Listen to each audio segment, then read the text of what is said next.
My parents were actually helping.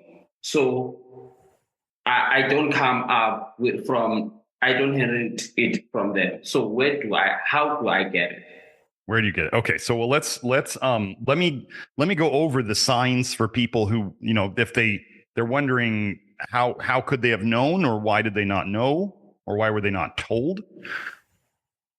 Some of the biggest things. So, of the supplements, when the media decides to talk badly about supplements, they always use three specific examples: beta carotene, vitamin A as retinol or retinol esters, typically retinol palmitate, and vitamin E. Beta carotene, vitamin A, vitamin E. Those are the three major supplements that have shown bad results, like people got sicker or died earlier in a lot of big trials with those. Well, beta carotene is plant vitamin A. This is where nearly all of the vitamin A, that what we call animal vitamin A that's in us, comes from.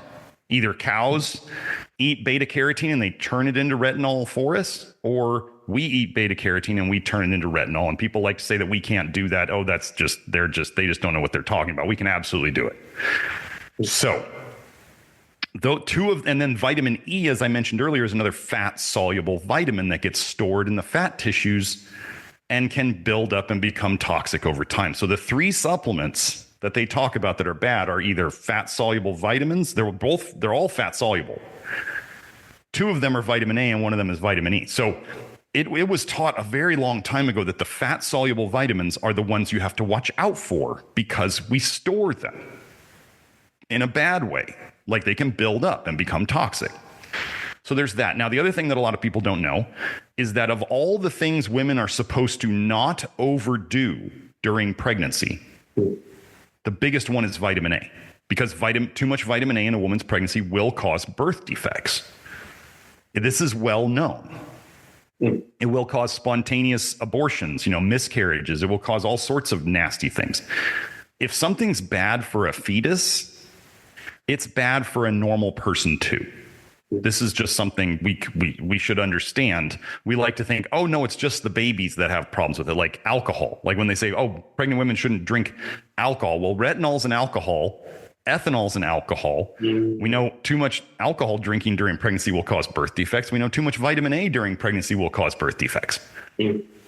There's these patterns that we see. And then when we get into Accutane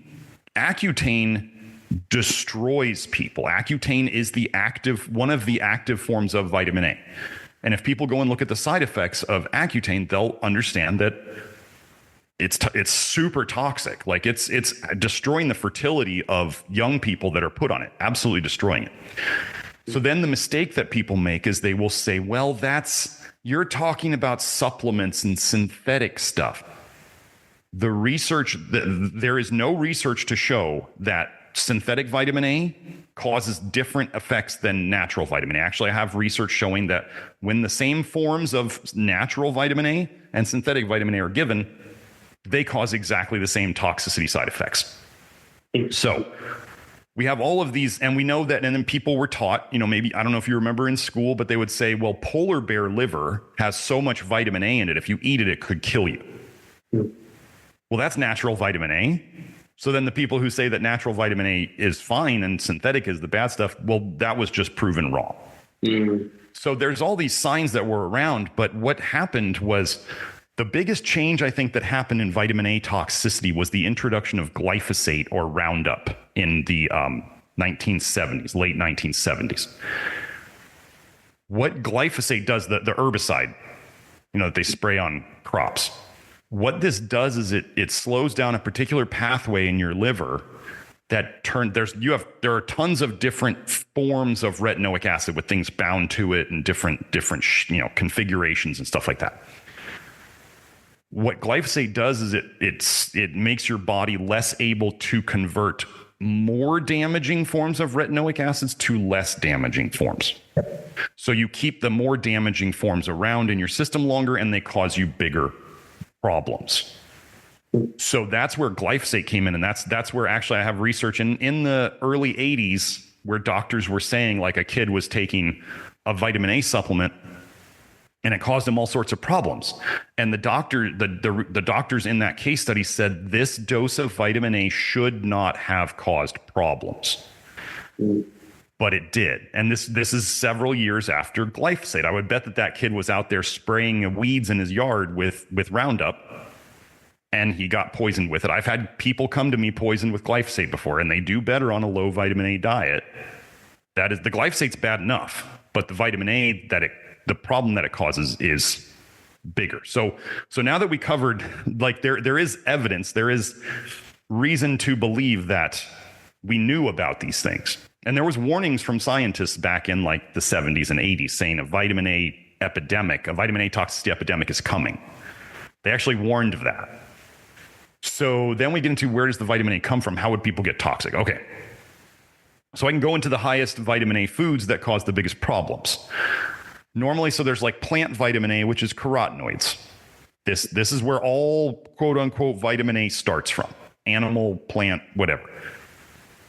The colors of high vitamin A plant foods are generally yellow, the part that you eat, okay? Yellow, orange, red, dark green. So what are people encouraged to eat a lot of these days, right? Eat your brightly colored fruits and vegetables. So like, but an example of like a food that could be okay would be like, let's say a banana. It's the peel is yellow, but you don't eat that. You throw that out, right? You eat the inside, which is white to off-white. So the plant food colors that are good, white, off-white, green, or light green. Those are the best ones. So we have those colors of the plant foods. Then we get into animal foods. And we have a lot of people trying to eat lots of these foods these days, thinking they're healthy. We get into egg yolks. They're yellow, right? Egg yolks are yellow because of all the vitamin A in them. We have pork. Pork actually has forms of vitamin A in it that they don't read on the when they give the nutrition information. They're measuring retinol and not retinaldehyde and retinoic acid. Anyway, so we got egg yolks, pork, dairy. We fortify dairy with vitamin A, and also cows get a lot of it from grass and things of that nature. And then there is, what is the last one? Organ meats like liver or kidneys. So those are the four main animal foods that contain a lot of vitamin A. And then there's people using supplements, whether it's fish oil or cod liver oil or just vitamin A supplements like retinol palmitate. There's beta carotene supplements. There's lutein, zeaxanthin, astaxanthin. Like there's people, those self-tanning pills. I don't know if you've ever seen those pills that people can take to tan themselves. Those are carotenoids. That's plant vitamin A that gets stuck in your skin and gives you that little tan color until your body can detox it. So there's that. Then there's women especially, but some men too, using face, like skin products. Retinol, retin-A. I mean, women should know this about retin-A and tretinoin. Same compound. There was a study done with a ton of U.S. military veterans. They gave them retin-A cream to put on their face. They thought they were going to prevent skin cancer. That was the whole goal. They wanted to prevent skin cancer, and they were just going to try this on tons of military veterans. Well, they had to stop the study too early because too many of them were dying. And they even took out, they looked at the, people's health risks before they were put into this study, and they removed the people they thought were going to die early. So they still had too many people dying, even after they didn't let the people into the study who they thought were going to die early. And we have people, you see ads on Instagram for tretinoin and retin-A everywhere. They're giving it out like candy. People are just poisoning themselves. And there's retinol creams, and you can buy other retinoic acid products. And it's been shown that you can get vitamin A toxicity through your skin. You absorb it through your skin. That's why you're using it, right? Is to absorb it. So it can happen all sorts of ways. And the more, well, first of all, kind of like running, if somebody was a slower runner, it's going to take them longer to cover the same distance. So if somebody's detox system is slow for whatever reason, from their parents, from the medications they took, from toxic exposures they had, from their crappy diet, whatever, if they're slower at detox, they're going to build up toxicity faster. If they do things that slow detox, it's going to build up toxicity faster. Some people are faster at getting rid of it. That doesn't mean that that doesn't mean if they're not as toxic as other people, it doesn't mean it's happening. It's not happening to other people is what I'm saying. So I think I got to your questions there. Mm-hmm. And again, something actually interesting that you mentioned in terms of vitamin E, whereas you said that it builds up and becomes toxic in terms of it becomes toxic in a way of how do one prevent it to in a way of becoming a toxin with vitamin E. Vitamin E, well, the biggest things, vitamin E comes in things with fat in it. A lot of people know about it from nuts and seeds. That's where people usually get that. As long as people with vitamin E, as long as they're not supplementing it and they're not like purposely trying to eat tons and tons of nuts and seeds, or if they're not trying to, I have a way of explaining this. I say we don't try to avoid it, but we don't try to consume it.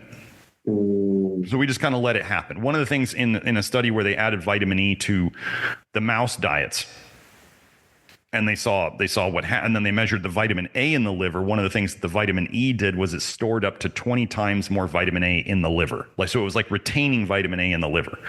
So vitamin E and vitamin A are kind of synergistically working together to cause problems. Some people, I won't get into the studies where vitamin E, vitamin A. But anyway, so vitamin E toxicity is not that big of a problem. That I'm not worried about. But vitamin A is definitely, Since there's this lot of information in terms that entails about vitamin E, use of A, why do people keep on in a way of selling these vitamin A supplements and start by in a way of starting to prevent them of being out there if they are so toxic? Right. Well, so it's one of the reasons it's so sneaky is because it's an accumulation of toxins. Like if you wanted to get vitamin A toxic all at once, there are papers out there. I have papers on people being sent to the hospital sick with eating like 4 bites of fish liver. I mean, it's not like it can happen. Like these things can be very, very toxic. There's a reason why we don't eat predator liver. Is because predator livers like polar bears and bears and other things of this nature, lions, they collect tons of vitamin A from all the bioaccumulation up the food chain. That's why we don't eat them. And there's papers about this saying that even the cavemen had to learn to not eat predator liver because they can see in their bones that they had vitamin A toxicity. So like, why are these things still for sale? Well, the FDA doesn't regulate supplements. I'm not advocating for the FDA to regulate supplements, but the FDA doesn't regulate supplements. The FDA screws up everything it touches. It's a government organization. I mean, that's what they do. So, but the problem with vitamin A is it takes a long time to cause problems for most people, which is why it's so sneaky, because then you have people saying, but I've been eating this my entire life. Why is it bad for me now? That's why it's so sneaky.